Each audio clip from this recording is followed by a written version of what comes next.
I remember my uncle spent 25 years in prison, and I asked him once how he didn't become institutionalised, and he said, I never disconnected from the real world. So he'd listen to the radio, he'd read newspapers, and he'd read books. And I took that strategy on myself whilst I was in prison at the beginning. So I would listen to the radio, I would read newspapers, and I'd read books. And the librarian used to come around with a trolley, and you was allowed to take two books off a week, or 2 or 3. And I remember, a coincidence would be, I started reading Nelson Mandela's book in Robben Island, and there was a passage in that book at that time when I was a kid, and it was about him smoking tobacco in Robben Island, and he realised that the prison officers was using that as a punishment to take away from him, so he stopped smoking. So I thought in my mind, if you think by putting me in this room you're going to punish me, I'll take it away from you. So then when they asked me to go back up on the wing, I wouldn't go. I said, I'm not going. And then they were a bit like, what do you mean you're not going?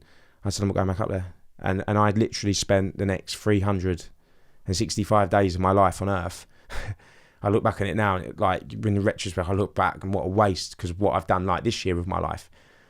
And I literally stayed in that room 24 hours a day. I didn't take exercise because exercise. What? So just people bring you just get bought so free meals. You and you're in that room. How big is the room? It was about 6 by 10 foot big. Ooh. But you get no exercise time, no outside time. I wouldn't have any exercise. So I wouldn't go outside. So I refused my exercise periods on the yard. But this is where this is where my process and journey started of physical activity. Because I'm locked up in this room for 24 hours a day. I'm reading books. I'm listening to the radio, and I'm reading newspapers. And I don't know what even motivated me to do it. I started basically doing these cell circuits in my prison cell. And I would get this chair and stick it to the end of the cell, because it was like a Victorian cell. So you had these little slots that let the air in off the windows, because there was very small how big the window clips could open to let clean air in. So to get a bit of fresh air as I was doing these step-ups, I'd put my chair there, and I started doing burpees, step-ups, press-ups. And some of them I didn't even know the names of the exercises at the beginning. And like I said a bit earlier on in the interview, I was grossly overweight. If I showed you a picture of me as a kid, you probably wouldn't believe it was me now. Overweight, chubby, unfit. And then I just started off doing these exercises, and then I'd done one exercise after the other, and I put it together as a circuit. And as the weeks and months progressed, I built up to doing 1,000 of each exercise. And I can't explain to you, it made me feel like a human being. And again, I did a talk at Nottingham University to some criminal psychologists, and they was interested about my journey, obviously through sport in prison and how it turned my life around. And one of them said to me afterwards, what you actually probably did was, again, it was about you taking control of your body. It was about you saying, you can't stop me from doing this, and this is my body. And it made me feel alive, Russell. When I would do those circuits in that cell, I felt like a human being. I felt alive.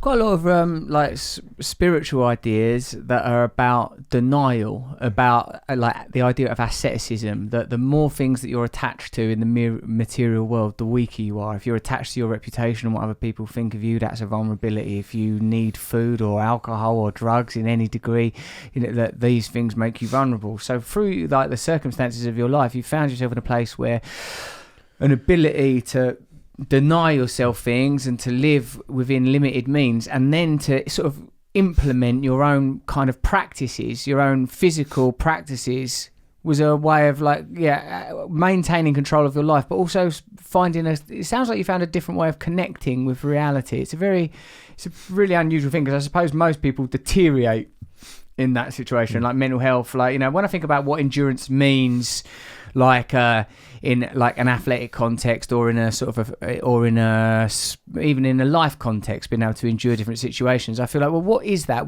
It's a kind of a faith, a kind of certainty that things are going to be all right, to be able to endure, to be able to abide. Thanks for watching this podcast and going all the way to the end of it. Would you to click the bell? It might not be there, it could be over there, and subscribing, so that we can infiltrate your serenity and peace of mind with jangling bells and buzzes.